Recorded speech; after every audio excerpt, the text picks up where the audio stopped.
Mandy, answer me. Why is there an elderly couple I don't recognize living in the $1 million lakeside house I bought for you? Her words froze the lively Thanksgiving table in an instant. Clink. A sharp, hollow sound rang out. Across from me, my father, George, had dropped the knife he'd been gripping onto his plate. I stopped my hand halfway to my mouth, pumpkin pie on the fork, and slowly looked up. My grandmother Dorothy's gaze pierced straight past me, skewering my sister Ashley, who sat stiffly beside me, and then our parents.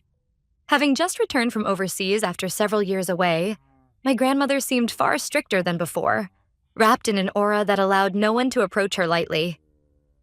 "Grandma, what did you just say?" My voice trembled. The words sounded far too unreal to someone like me, who was scraping together even the cost of today's lunch. "Didn't you hear me, Mandy? I'm talking about the lakeside vacation home. The house I bought for you 3 years ago, for your future." Her voice was calm, but beneath it I could feel something like boiling magma. "Grandma, isn't there some kind of mistake?" I summoned all my courage as I spoke. My heart was pounding wildly. I don't own any house, not a vacation home, not even my own apartment. I'm basically homeless right now. I was kicked out of my apartment last month, and I've been crashing at friends' places ever since. What? My grandmother's eyebrow twitched. I knew something was wrong. As soon as I got back, I went to check on the place as a surprise. You weren't there. Instead, an elderly couple I'd never seen before answered the door. They said they were the parents of Ashley's husband, Kevin. "Ashley, would you care to explain what's going on?"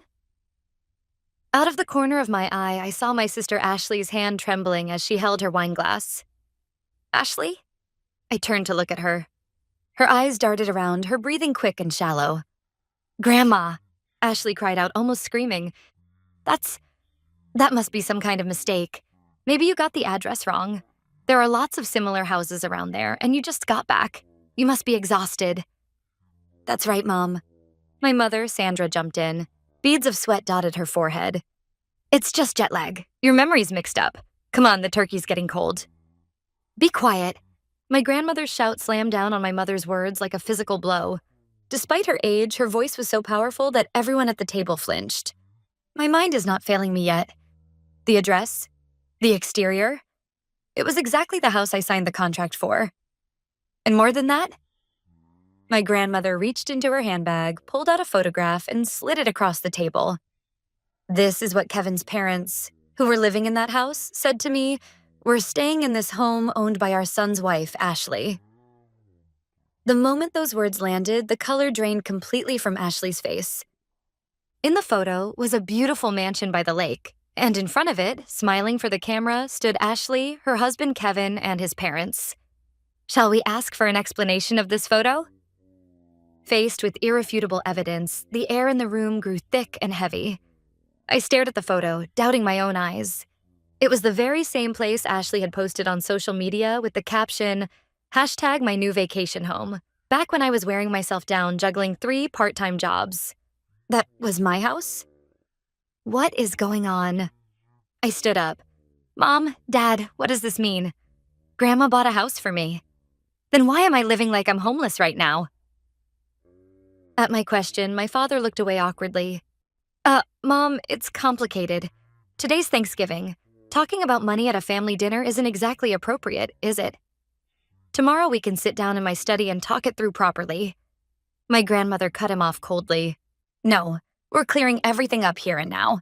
Mandy, you really don't know anything, do you?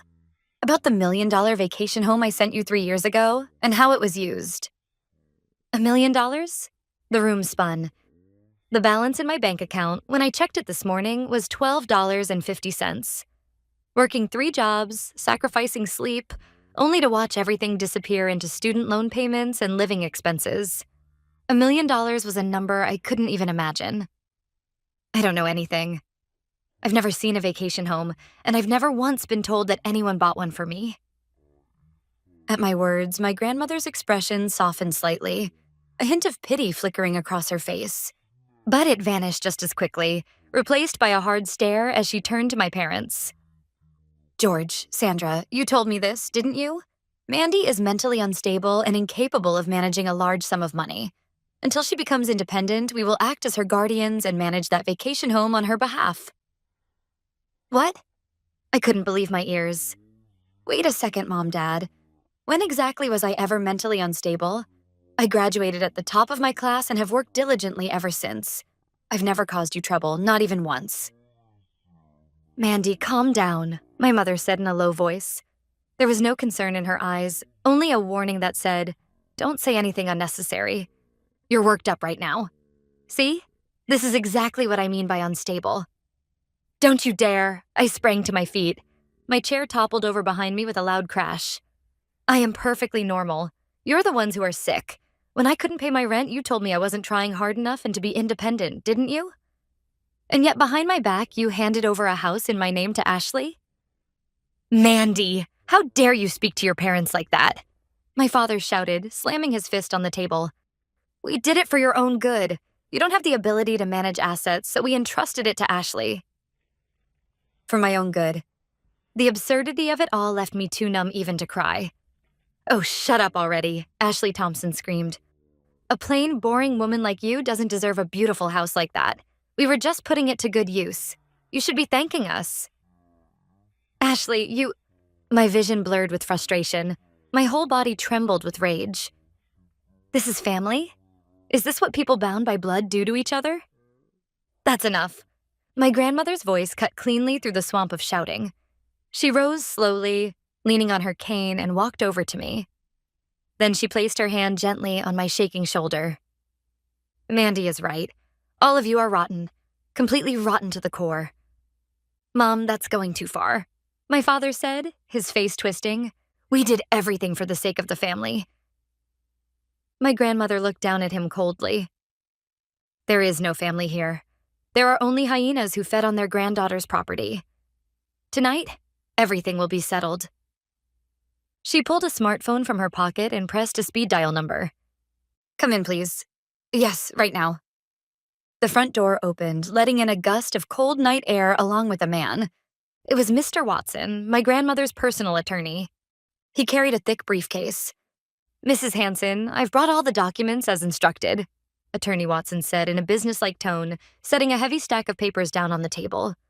What is all this? My father staggered back a step. George, Sandra, and Ashley, my grandmother declared. I will now go through every single fraudulent act you committed, one page at a time. Don't think for a moment you can escape. I wiped away my tears and lifted my head. The warmth of my grandmother's hand gave me strength. That's right. This wasn't the time to cry, and I had a duty to make them face the consequences they deserved. Heh. In the dead silent room, my small laugh echoed. I stood up slowly, shedding the mask of the frightened victim I'd been wearing until now. Pretending to wipe my tears with my napkin, I looked down at my family with cold, merciless eyes. That's enough acting, Grandma. Yes, indeed, Mandy. I've been thoroughly entertained, my grandmother replied, stepping firmly to my side, her cane tapping the floor. My father, mother, and Ashley were speechless at our sudden transformation. Huh? Mandy? Why are you laughing? My mother asked in a trembling voice. Don't you see? You guys were being played, I told her coldly. I continued without mercy. A week ago, Grandma contacted me. Not through you, but through my aunt. She said, it seems the family has been intercepting my letters and deliberately isolating you. From that moment on, we knew everything. And that's why we set the stage for tonight. This so-called Thanksgiving dinner. We waited for the moment you'd let your guard down and confess your crimes with your own mouths. What? We were set up? My father went pale and tried to stand. Sit down. One word from my grandmother pinned him to his chair. This isn't over yet. In fact, it's only just beginning. Mr. Watson, please. Shall we start with the forged gift agreement? The handwriting analysis is complete. Attorney Watson slid a document to the center of the table. It was a real estate registry. This property, Lakeside Manor, was originally purchased by Mrs. Hanson in Mandy Hanson's name. However, the current registered owner is Ashley Thompson, your younger sister. The transfer date is October 15th, 3 years ago. The sale price was $1, essentially a gift. $1. That was the price of my life. I stared at the date. October 3 years ago, the exact time I had graduated from college and begun drowning under student loan repayments and living expenses. The moment my life started to derail. I always thought something was wrong, I said quietly. I graduated at the top of my class. I had professors' recommendations and made it to the final interviews at several major companies. And yet, somehow, every single one of them rejected me, without explanation. I fixed my gaze on my father. His eyes darted away. Around that time, anonymous emails were sent to the HR departments of the companies I was about to join. Emails claiming that Mandy Hansen suffers from a severe mental illness and was a troublemaker at university. What are you talking about? He tried to play dumb. IP addresses don't lie, Dad. The emails were sent from this house, and the timestamps match the hours you were in your study. You pushed me into unemployment on purpose, didn't you? Because if I became independent, you wouldn't be able to keep committing fraud using my name. No, it was for your own good. And you, Mom, I said, turning to my mother. I finally understand why no matter how hard I worked, I never saved any money, and why I kept failing credit card screenings. Attorney Watson produced a set of bank statements. This is the account Mandy used to repay her student loans. She deposited money every month from her part-time jobs. However, the funds were automatically redirected, not to the loan agency, but to a hidden account in Mrs. Hansen's name. My mother gasped. And yet, Mom, you kept telling me I wasn't trying hard enough, that I should be more like Ashley. Because of you, I was blacklisted as a delinquent borrower. I couldn't even rent a proper apartment. You destroyed my credit. You forced me to juggle 3 jobs and still live in fear of ending up on the streets. My mother covered her mouth with trembling hands. My poverty wasn't bad luck. It wasn't a lack of effort. It was a cage, carefully, deliberately built by my own parents. And you, Ashley, I turned to my sister. She glared back at me as if she were the victim. Kevin's parents are living in the vacation house, aren't they? So what if they are? Ashley replied, jutting out her chin. Kevin's mom and dad retired and wanted a quiet place to live, so I let them stay there. What's wrong with that? It's better than leaving the place empty. You let them stay? I raised an eyebrow. For free? Of course. They're family. Don't lie. I nodded slightly to Attorney Watson. Without a word, he presented the next document. These are the deposit records for a bank account under Ashley Thompson's name, Attorney Watson read calmly. On the first of every month, $5,000 is transferred from the account of Kevin Thompson's parents. The stated purpose of the transfer is rent. My grandmother spoke first. Ashley, so you not only stole Mandy's house, but then used it to squeeze rent out of your in-laws as well? No, that's not it, Ashley screamed. That was a maintenance fee. It's a huge house. It costs money to keep it up. And Kevin's parents are rich anyway. $5,000 a month is nothing to them. That's not the point, I said quietly, but with force. You took my house without permission and made $5,000 a month off it. Meanwhile, I, the rightful owner, could barely afford food for the next day. You knew that. Ashley's eyes darted away. Mom, listen. My father leaned forward, trying to intervene. Yes, maybe the way we did it was a little heavy-handed, but look at the outcome. The house is well-maintained and Ashley's in-laws are happy. Isn't that far better for the family as a whole than letting Mandy live there alone? We can always give Mandy some money later. A severance payment. No, a consolation payment. And settle this. A consolation payment? My grandmother repeated in a low voice. The stem of the wine glass in her hand creaked ominously. When my granddaughter was on the brink of sleeping on the streets, you were living in luxury off her property? And now you think you can settle it with consolation money? But Mom, Mandy is still young. Hardship builds character, doesn't it? Shut up. My grandmother's roar echoed through the room. I wrote to Mandy every single month. I asked, how's the house? Are you having any trouble? But I never received a single reply. Instead, George kept telling me, Mandy is so mentally unstable, she can't even write a thank you note. I shook my head.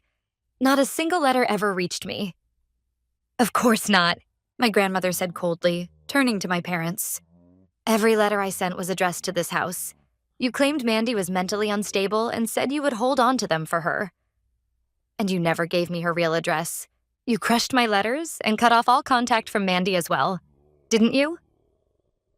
That's because, my mother shouted, you seemed so busy with work overseas. The reason my grandmother and I couldn't stay in touch was no longer a mystery. The physical distance and the malicious wall my parents had built between us. Everything finally fell into place, revealing the full ugliness of what they'd done. That's enough excuses, I said, taking a deep breath and signaling to Attorney Watson. Let's confirm the facts from a legal standpoint. Attorney Watson displayed on his tablet the so-called transfer agreement that Ashley was using as the basis for her ownership claim. Miss Thompson, you stated earlier that this document represents a legitimate transfer from Mandy 3 years ago, correct? Yes, just look at the date, Ashley shouted, drenched in sweat. Indeed, it does say that. We'll address the handwriting shortly. But first, we conducted a digital forensic analysis of the paper itself. He pressed a button and a magnified image of the document appeared. Beneath the paper fibers, a pattern of tiny dots, imperceptible to the naked eye, emerged. This is a machine identification code. Many color laser printers embed microscopic yellow dots that record the printer's serial number and the date and time of printing. What? Ashley's mouth fell open. After analyzing these dots, we determined that this document was printed exactly 6 months ago. That's strange, I said with a cold smile. Why would a contract supposedly signed 3 years ago be written on paper that was printed just 6 months ago? Then I spoke slowly and clearly. In other words, this document was fabricated 6 months ago. I looked from my father to my mother, and finally to Ashley. And I can think of exactly why you suddenly needed to forge it 6 months ago. My father's face turned ashen. 6 months ago, Grandma contacted you and said, my work is finally stabilizing. I may return home soon, didn't she? I continued. You panicked. Until then, you'd been illegally occupying Mandy's house and treating it as Ashley's based on nothing but verbal promises.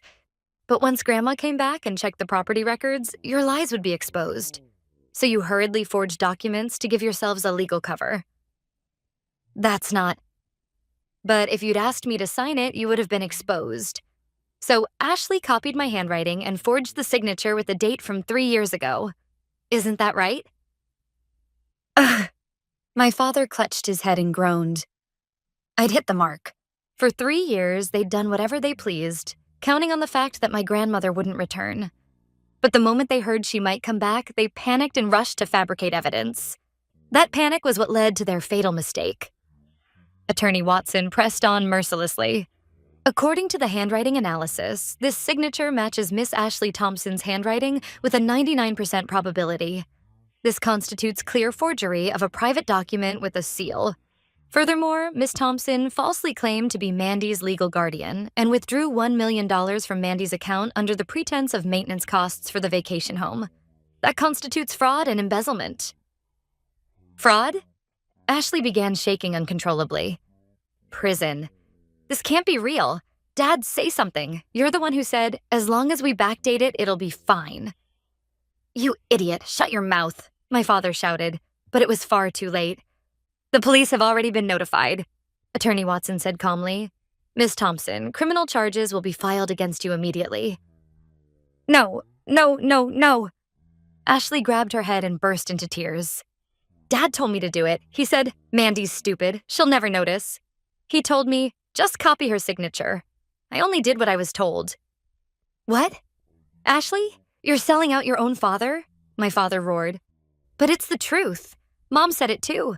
She laughed and said Mandy will never be able to repay her student loans anyway, so we might as well put the money to good use ourselves.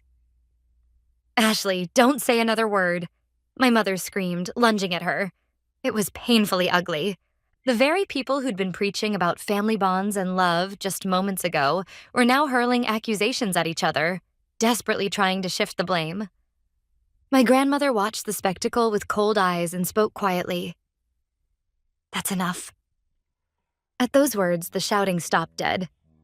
I've seen enough of your ugliness. Don't stain this table any further. She turned to Attorney Watson.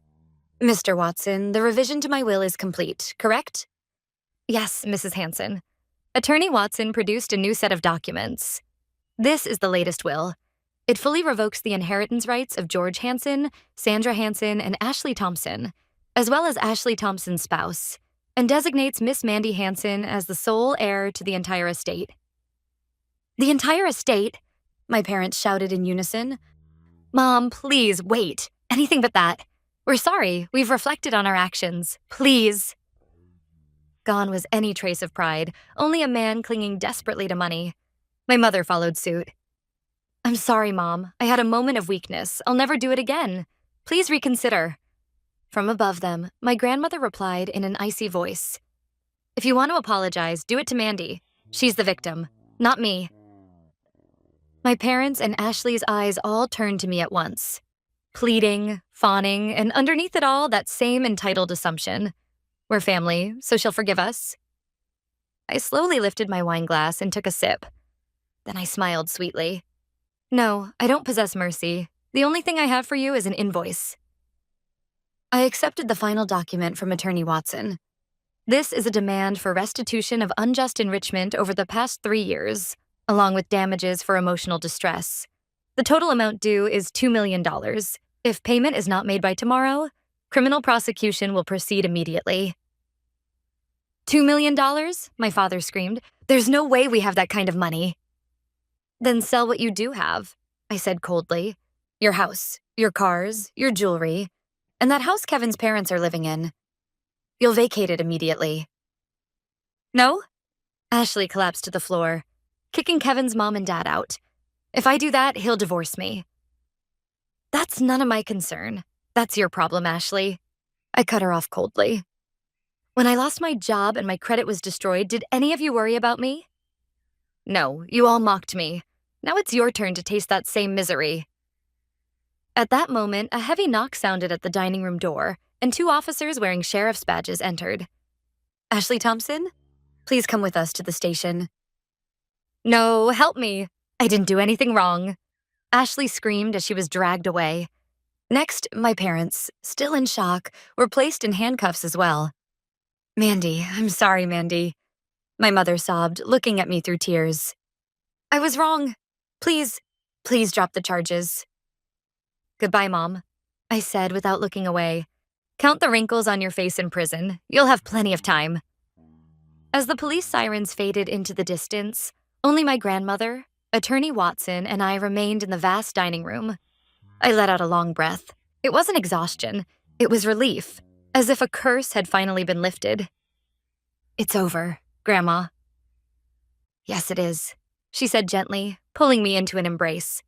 No, actually, that's not quite right. This is where it begins. Your real life. 1 year has passed since that night. I'm standing now on the wooden deck of Lakeside Manor. This place is truly mine. Ashley, her husband, and his parents were forcibly evicted within 72 hours of that night. Her in-laws claimed they had been told the house belonged to their daughter-in-law and that they were victims too. However, because they had lived there knowing the rent was suspiciously low and the contract was flawed, they were questioned as potential accomplices. Ashley was sentenced to 3 years in prison and is currently incarcerated. She divorced Kevin and was completely bankrupted by damages and legal fees. My parents lost all social credibility and were cut off by relatives across the board. My father's company went bankrupt, and I hear they're now scraping by in a small apartment. But I don't even know their contact information, nor do I want to. As for me, I started a new business in this quiet home. Online consulting and financial planning and victim support. When I began sharing my own harrowing experiences, the response was overwhelming. Before I knew it, my schedule was booked months in advance, and my income grew to dozens of times what I made back when I was juggling 3 jobs. I no longer depend on anyone. I've achieved complete financial independence. On weekends, my grandmother comes to stay here, and we sit by the fireplace, talking and laughing as if reclaiming the 3 years that were stolen from us. One day, gazing calmly out over the lake, she said, "You didn't just reclaim the future that was taken from you. Through integrity and courage, you built an even brighter one." This is my home, the place I protect, the place I love. I'm happy, Grandma, I said from the bottom of my heart.